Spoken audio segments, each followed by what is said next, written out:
Okay, so you've got your wild thing pose, you've got your wheel pose, but you're struggling to get from wild thing to wheel. I struggled for years to be able to do this, and I finally figured out how to, and I'm going to show you how to today. And make sure you stick around till the end, because I'm going to show you how to take your practice to the next level. If you haven't actually nailed your wheel pose yet, then go and watch this video right now, because in this I will show you how to start getting into your wheel pose.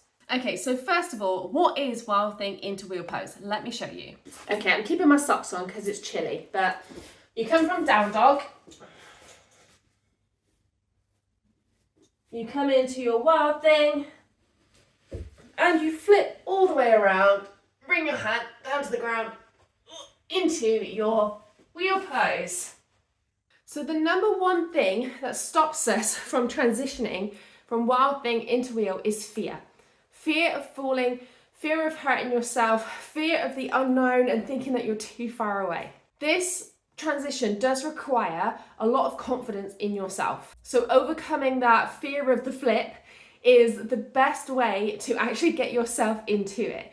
A great thing to do here is to have a partner or somebody help you so that when you're trying to flip, you've got that support so you don't feel like you're falling. The second thing is lack of wrist and shoulder flexibility. If you do not have the flexibility to bring your arms right up over and your wrists as you're flipping, that's going to stop you, right? You're going to be further away from the floor. I have this with the other side. If I try to flip my dog on the other side, I can't do it yet because this side of my body, or that side of my body, whichever side of my body it is a lot tighter. So when I try to flip it, yeah, this side's tighter, I can't quite, I'm so far away from the floor compared to this side. And I'll show you what I mean by that now. Okay, so the side that I can do this on, I'll show you now what that looks like.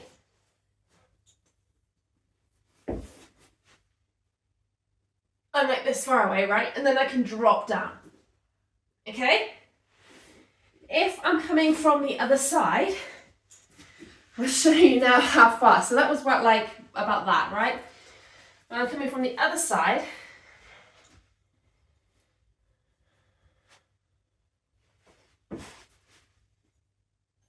I am so much further away from the floor that fear comes across me and I'm like, I'm too far away. If I try to drop down, I'm gonna go splat, right? My body isn't gonna be able to handle it. So it's working on that flexibility on whichever side is tight. Maybe it's both sides for you right now, but it's working on that shoulder flexibility and the whole side of the body, because when we're in our wild thing, we're literally crunched over to one side, right? The side of the body, the back bend, the shoulder, the quad, the hip, it's the whole side of one body. And it's not even just the flexibility, it's the strength there as well, because as you're flipping, you're literally holding yourself up on one side of your body as well. So the other side needs to be nice and strong.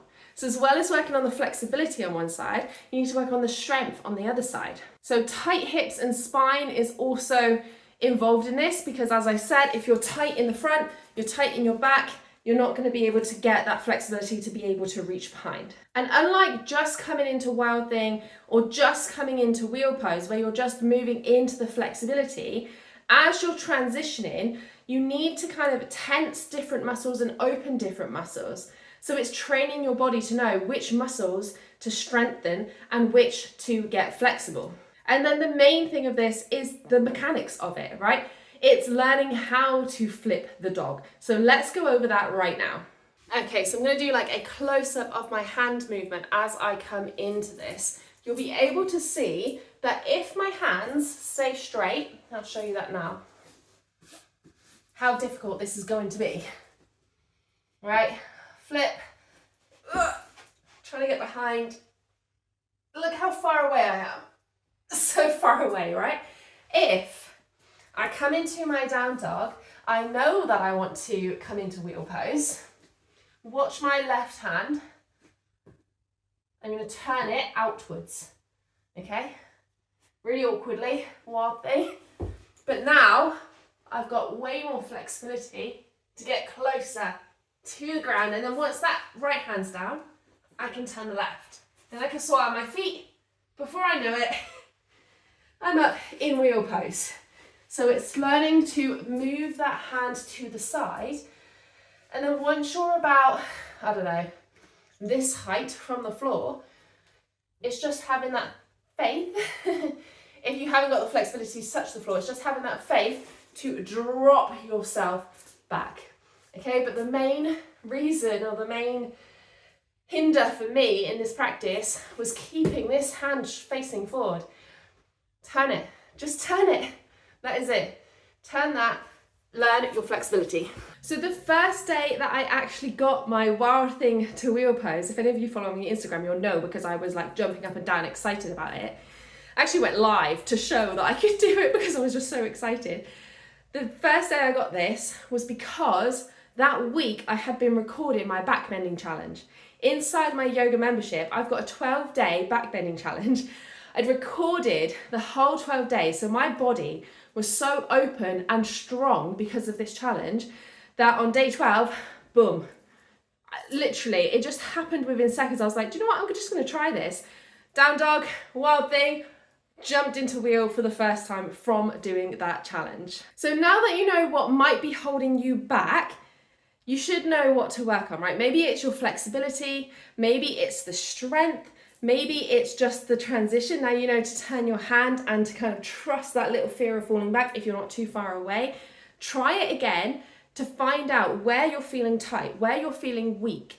Are you like too far from the ground? Let me know in the comments below what you think is hindering you from getting from wild thing to wheel pose. And the one biggest mistake that I don't want you to make is to rush into this without stacking your body properly. You'll notice as I come in to wild thing, let's go over this again now.